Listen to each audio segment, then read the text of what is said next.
ಕರ್ನಾಟಕದ ಬೇರೆ ಬೇರೆ ಭಾಗಗಳ ಕಲಾ ಪ್ರಕಾರಗಳನ್ನ ಒಗ್ಗೂಡಿಸಿದೆ ನಮ್ಮ ಮೈಸೂರು ದಸರಾ ವಿಜಯದಶಮಿ ಮೆರವಣಿಗೆ. ರಾಜ್ಯದ ಮೂಲೆ ಮೂಲೆಯಿಂದ ಕಲಾ ತಂಡಗಳು ಇವತ್ತು ಈ ಒಂದು ಹಬ್ಬಾದಿ ಮೆರವಣಿಗೆಗೆ ಸಾಕ್ತಾ ಇವೆ. ಸಮನ್ವಯ ಅಧಿಕಾರಿಗಳು MP ಸುದರ್ಶನ್ ಅವರು ಎಲ್ಲ ಮೇಲುಸ್ತುವಾರಿಯನ್ನ ನೋಡ್ಕೊತಾ ಇದ್ದಾರೆ.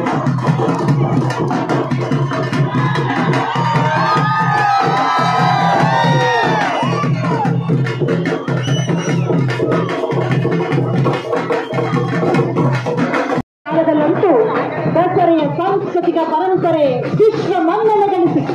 ಈ ನಾಡಹಬ್ಬ ದಸರಾದ ಜಂಬೂ ಸವಾರಿ ಮೆರವಣಿಗೆಯಲ್ಲಿ ಮೆರುಗು ನೀಡುವಂತಹ ಸಾಂಸ್ಕೃತಿಕ ರಾಯಭಾರಿಗಳಾದ ನಮ್ಮ ಜನಪದರ ಕಲೆಯನ್ನು ಕೊಂಡೊಯ್ದು ಇದ್ದಾರೆ.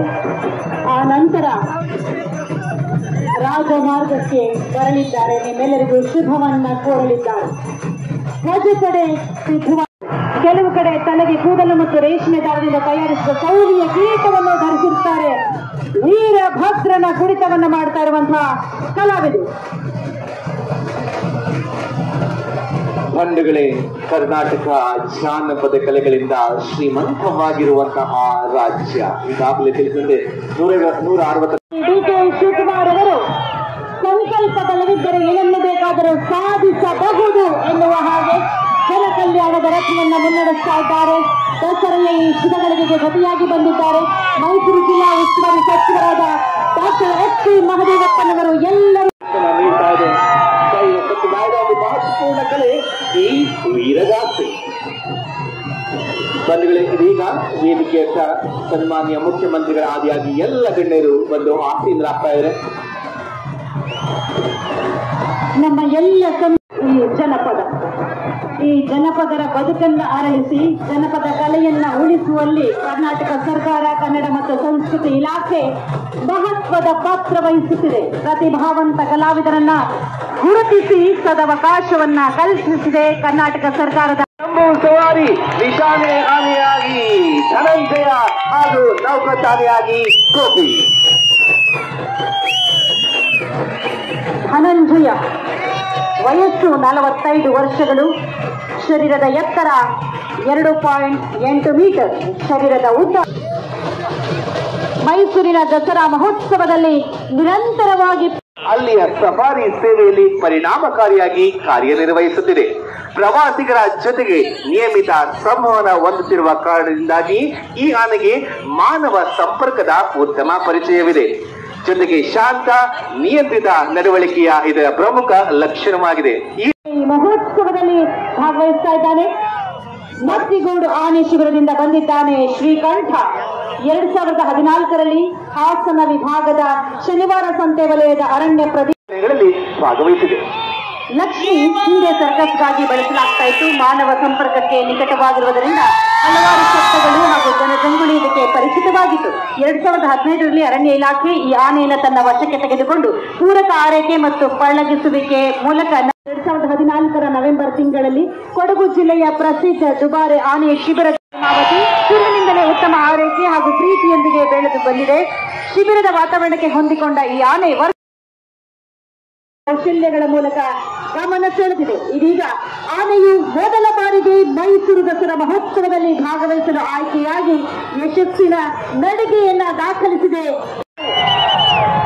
ನಮ್ಮೆಲ್ಲರ ಮನಸ್ಸಿನ ಆಳದಲ್ಲಿ ನೆಲೆ ನಿಂತಿರುವಂತಹ ರಾಜ ಪರಂಪರೆಯ ಮೈಸೂರು ದಸರಾ ಪ್ರಜಾಪ್ರಭುತ್ವ ವ್ಯವಸ್ಥೆಯಲ್ಲಿಯೂ ಕೂಡ ಅತ್ಯಂತ ವಿಜೃಂಭಣೆಯಿಂದ ನೆರವೇರುತ್ತಿದೆ. ಮಂಗಳ ವಾದ್ಯಗಳು ಒಳಗುತ್ತಿವೆ. ತಾಯಿ ಚಾಮುಂಡೇಶ್ವರಿಯನ್ನು ಕಣ್ತುಂಬಿಕೊಳ್ಳುವಂತಹ ಅದ್ಭುತವಾದಂತಹ ಅವಕಾಶ, ಸುವರ್ಣಾವಕಾಶ ನಮ್ಮೆಲ್ಲರಿಗೂ ಕೂಡ ಒದಗಿಸಿಕೊಟ್ಟಿದೆ ಕರ್ನಾಟಕ ಸರ್ಕಾರ, ಮೈಸೂರು ಜಿಲ್ಲಾಡಳಿತ, ಜಿಲ್ಲಾ ಪಂಚಾಯತ್ ಹಾಗೂ ಪೊಲೀಸ್. ನಾವೆಲ್ಲರೂ ಕೂಡ ಭಕ್ತಿ ಭಾವಗಳಿಂದ ಕಣ್ತುಂಬಿಕೊಳ್ತಾ ಇದ್ದೀವಿ. ತಾಯಿ ಚಾಮುಂಡೇಶ್ವರಿಯನ್ನ ಅಂಬಾರಿಯಲ್ಲಿ ಹೊತ್ತು ಸಾಗಿ ಬರ್ತಾ ಇದ್ದಾರೆ ನಮ್ಮ ಹೆಮ್ಮೆಯ ಅಭಿಮನ್ಯು, ಮಾವುತ ವಸಂತ JS, ಕಾವಾಡಿ ರಾಜು JK. ಹಾಗೆ ಕುಕ್ಕಿ ಆನೆಗಳಾಗಿ ಕಾವೇರಿ ಮತ್ತು ರೂಪ ನಾವು ನೋಡ್ತಾ ಇದೀವಿ. ಈ ಆನೆಯನ್ನ ಫೆಬ್ರವರಿ ಅಭಿಮನ್ಯುವಿನ ಪಕ್ಕದಲ್ಲಿ ಅತ್ಯಂತ ಸಾವಧಾನವಾಗಿ ಧಾವಿಸಿ ಬರ್ತಾ ಇದೆ. ಮತ್ತಿಗೋಡು ಆನೆ ಶಿಬಿರದಿಂದ ಬಂದಿರುವಂತಹ ಅಭಿಮನ್ಯುವಿನ ಮಾವುತ ವಸಂತ JS, ಕಾವಾಡಿ ರಾಜು JK. ನಾದಸ್ವರದೊಂದಿಗೆ ಈ ತಂಡ ಮುಂದೆ ಹೋಗ್ತಾ ಇದೆ. ಯಾವುದೇ ಕಾವೇರಿಯ ಮಾವುತ JD ದೋಢಿ, ಸಂಜನ್ JA ಕಾವಾಡಿಯಾಗಿದ್ದಾರೆ.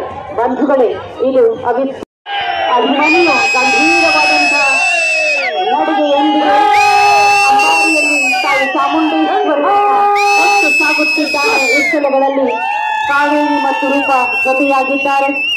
ಬಂಧುಗಳೇ, ಸನ್ಮಾನ್ಯ ಮುಖ್ಯಮಂತ್ರಿಗಳಾದ ಶ್ರೀ ಸಿದ್ದರಾಮಯ್ಯನವರು, ಸನ್ಮಾನ್ಯ ಉಪಮುಖ್ಯಮಂತ್ರಿಗಳಾದ ಶ್ರೀ DK ಶಿವಕುಮಾರ್ ಅವರು, ಮೈಸೂರು ಜಿಲ್ಲಾ ಉಸ್ತುವಾರಿ ಸಚಿವರಾದ ಡಾಕ್ಟರ್ SC ಮಹದೇವಪ್ಪನವರು, ಕನ್ನಡ ಮತ್ತು ಸಂಸ್ಕೃತಿ ಇಲಾಖೆಯ ಸಚಿವರಾದ ಶಿವರಾಜ್ S ತಂಗಡಿಗೆಯವರು ಎಲ್ಲರೂ ಕೂಡ ಭಾವಪರವಶರಾಗಿದ್ದಾರೆ. ತಾಯಿಯಲ್ಲಿ ಮೊರೆಯಿಟ್ಟು ಪ್ರಾರ್ಥನೆಯನ್ನು ಸಲ್ಲಿಸಿ ಪುಷ್ಪಾರ್ಚನೆಯನ್ನ ನೆರವೇರಿಸಲಿಕ್ಕಾಗಿ ವೇದಿಕೆಗೆ ಧಾವಿಸಿ ಬರುತ್ತಿದ್ದಾರೆ. ಬಂಧುಗಳೇ, ನಿಮ್ಮೆಲ್ಲರ ಗಮನಕ್ಕೆ ಪುಷ್ಪಾರ್ಚನೆಯ ನಂತರ ತತ್ಕ್ಷಣವೇ ರಾಷ್ಟ್ರಗೀತೆ ಮೊಳಗಲಿದೆ. ಅದರ ಜೊತೆಯಲ್ಲಿಯೇ 21 ಕುಶಾಲ ತೋಪುಗಳನ್ನ ಸಿಡಿಸಲಿದ್ದಾರೆ. ಆ ನಂತರ ಪ್ರಥಮ ದಂಡ ನಾಯಕರಾದಂತಹ ಸುರೇಶ್ ಅವರು ಮಾನ್ಯ ಮುಖ್ಯಮಂತ್ರಿಗಳಲ್ಲಿ ಮೆರವಣಿಗೆಯನ್ನ